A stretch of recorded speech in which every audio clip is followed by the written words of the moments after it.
It's not realistic, even if there was a serious attempt to do it in terms of the infrastructure and the capacity in the transport network. You're not going to get 1 million people coming to Edinburgh. Well, it's stressful in there because everyone's got a different agenda. We're all working towards the same aim.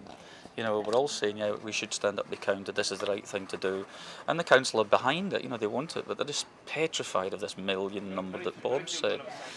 Even though the reality is it might not be 1 million people, we don't know how many people it's going to be. That was the key issue. What did they do with a city? It holds less than 500,000 people. So they've got their own issues to worry about. Then you've got the promoters worrying about who's going to handle this, who's going to liaise with between the bands and the stages. My job was to get the bands on board, which we're doing quite well. We've got a lovely big list here. Annie Lennox will be there. Yusun Nador, Embrace, the Zootons, Wet Wet Wet, Snow Patrol, Dido, Lucy Silvers, The Thrills, Texas, Damon Albarn, Ronan Keating, Jamie Cullum and Catherine Jenkins. I've still got acoustic shows that I do up and down the country because I sing for my supper. I don't have a huge company like Bob and his 10 Alps.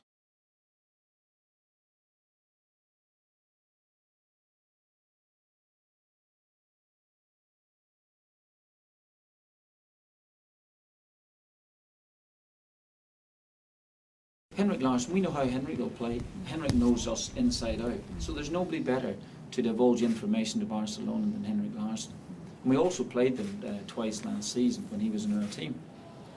So they'll have a fair amount of information.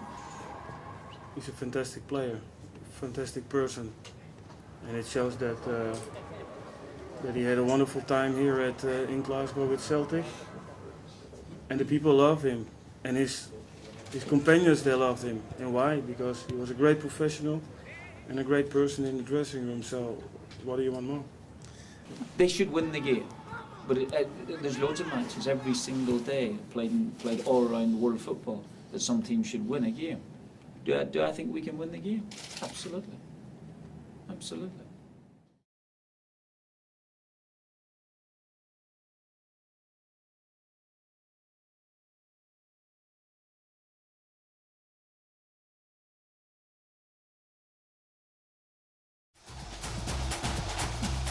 The talk before this game centred on the state of the pitch at Palmerston, but it didn't seem to hamper Russell Latapy early on. Certainly an early goal might have settled the league leaders, but they were to be knocked off their stride as Queens took the lead. John Hughes felt he was knocked about by Derek Lyle. No argument about the quality of the finish. Hughes said later that Alan Shearer had made a career out of physical challenges, but even the Newcastle captain has rarely scored as good a goal as this. Cue the fancy football from Queens. Eric Payton hoping to interest prospective employers, and Lyle almost finished it off. Ian Scott no doubt happy with the quality of football from his men, but Falkirk were to come back from an unlikely source. Andy Laurie lurking with serious intent, Richie Bernard helpless, Falkirk level. Laurie's 5th goal of the season coming at a good time in what was a tricky fixture. Darryl Duffy was given the chance to put Falkirk ahead from a flowing move. Bernard was up to the challenge. And certainly the keeper has been impressive since coming in for the injured Colin Scott. There was a late chance of a winner for Alec Williams. Queens would have taken a point before the game. Falkirk will feel it's another game out of the way.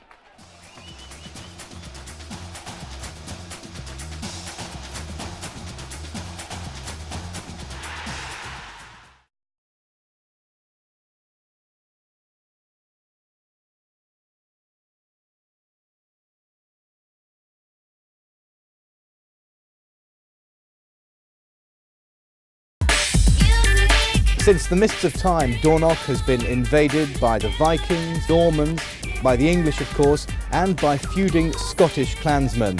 And now Dornoch is being invaded again.